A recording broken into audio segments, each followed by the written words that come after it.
नमस्कार फ्रोगमा YouTube channel में अहाँ सबके स्वागत करी छी। तो चलो आई एकटा एहन मिथिला क्षेत्र के एकटा एहन धार्मिक स्थल छै जै के बारे में बहुत चर्चा परिचर्चा चलित रही छै, लेकिन सत्य तथ्य जानकारी नहीं भेला के कारण आई आओ अहाँ के एहि व्लॉग में अहाँ के सुनबै छी।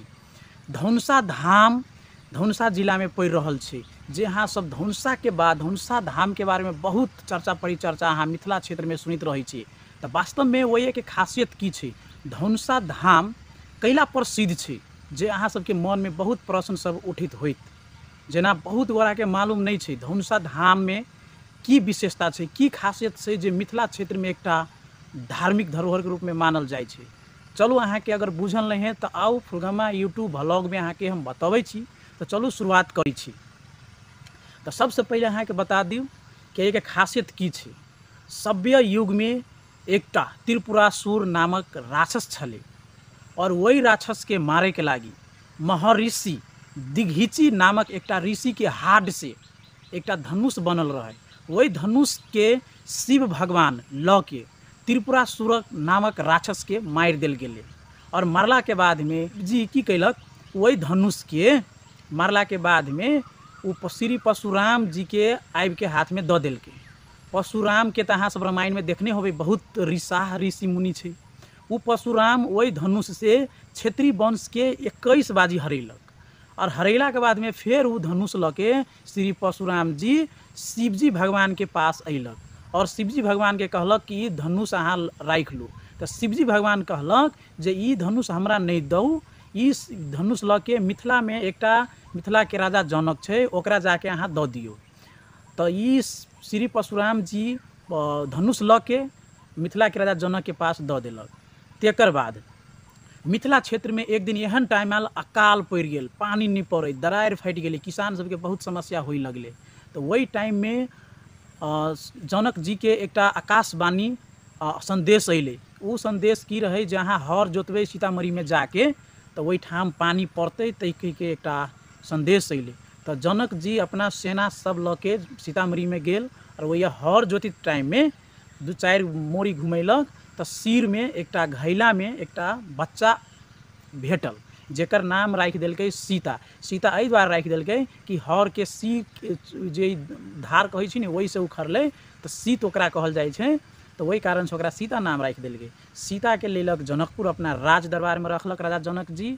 और तेकर बाद शिव भगवान के द्वारा एकटा ओकरा ला पठायल रहे धनुष, शिव धनुष। तो वो शिव धनुष अते भारी रहे कि संसार में कोई नहीं उठावे सके। तो और सीता के माता सुनैना जे रहे जे वो कहल कि बौआ अहाँ एहि धनुष के सेवा करू और अहाँ के जिम्मा हम लगबै छी, घर के रेख देख करू। तो सीता एक दिन के टाइम में गेले नीपे। तो नीपित टाइम में बम्बे हाथ से उठा लेलकै या दहिना हाथ से नीप पोति देलकै।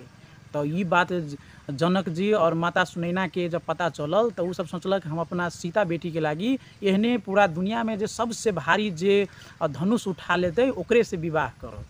तेनाहिते होइत होइत में एक दिन मिथिला क्षेत्र में ई प्रस्ताव रखलक। आ मिथिला क्षेत्र में ई प्रस्ताव रखला के बाद में बहुत ऋषि मुनि सब ओहिठाम अइले। तै में अहाँ सब देखने होबे लक्ष्मण और राम सहित अइले और बहुत राक्षस सब, बहुत कुल के वीर पहलवान सब सेहो आयल रहे। तेकर बाद में वही विवाह महोत्सव शुरू भेले। तो राजा केकरो बुते नहीं टूटले। तो श्री रामचंद्र जी की कैलक तो जब ये चढ़ेलक तीर तो टूट गेले। टूटला के बाद में 3 टुकड़ा बन गेल। धनुष शिव धनुष जो रहे 3 टुकड़ा बन गेले। वही में से है ना दायां हाथ के टुकड़ा इंडिया भारत के तमिलनाडु में धनुष कोटी नामक एगो ठाव छै वही जाके गिरल। देवरे हाथ के टूटल धनुष वो गिरल अहाँ के जनकपुर के धनुषा सागर पोखरी में, धनुषा पोखरी में गिरल। और बीच भाग के जे रहे टूटल धनुष से जाके धनुषा धाम में जाके गिरल। तो ई छै कहानी। और चलो वही ठाम के धनुषा धाम के कहानी अभी तक सुना रहल छी, फिर वही के सुनू। तो वही जे गिरल तो लोग सबके मान्यता छै वही जे वो शिव धनुष गिरल छै वो अभियो 5-7 बरिस में 1 तिलक बराबर के बढ़े रहल छै, वो घट नहीं रहल छै, बढ़ रहल छै। और वही शिव धनुष के ऊपर बहुत विशाल जे कह रहल छै 550 वर्ष पुराना पीपल के बोट छै, गाछी छै जे शिव धनुषे पर छै। और पीपल के बोट के नीचा में एकटा कुंड छै जे धनुष कुंड कहल जाइ छै। और वही में पानी रहे छै, अपने आप पानी उत्पन्न होइ छै। लोग सबके मान्यता छै और सही बात छै। और वही ठाम के किसान सबके इहो मान्यता छै जे उ कुंड छै ओहि कुंड में पानी के अनुसार से अनुमान करे छै जे अमरी बाजी के फसल यानी कि खेती पाती कौन ढंग से अनाज उत्पन्न होते उत्पादन होती से अनुमान कली छै। और पूरा दुनिया के ई प्रचार प्रसार एहि चैनल मार्फत होय के चाहिए, एहि व्लॉग से अहाँ सबके पता चले के चाहिए। तो चलू ई वीडियो अहाँ सबके केहन लागल, जरूर अहाँ सबके बहुत नीक लागल होइत और धनुषा धाम के खास मान्यता और प्रसिद्ध कैला छै से बुझ गेल होब से हम आशा और विश्वास रखै छी। तो अहाँ सबके ई संदेश और ई जानकारी मूलक व्लॉग अहाँ सबके केहन लागल जरूर प्रतिक्रिया अहाँ सब देव, कमेंट करब और एहि चैनल के लाइक सब्सक्राइब और सपोर्ट जरूर कर देबे। तब तक के लिए अहाँ सबके बहुत बहुत धन्यवाद।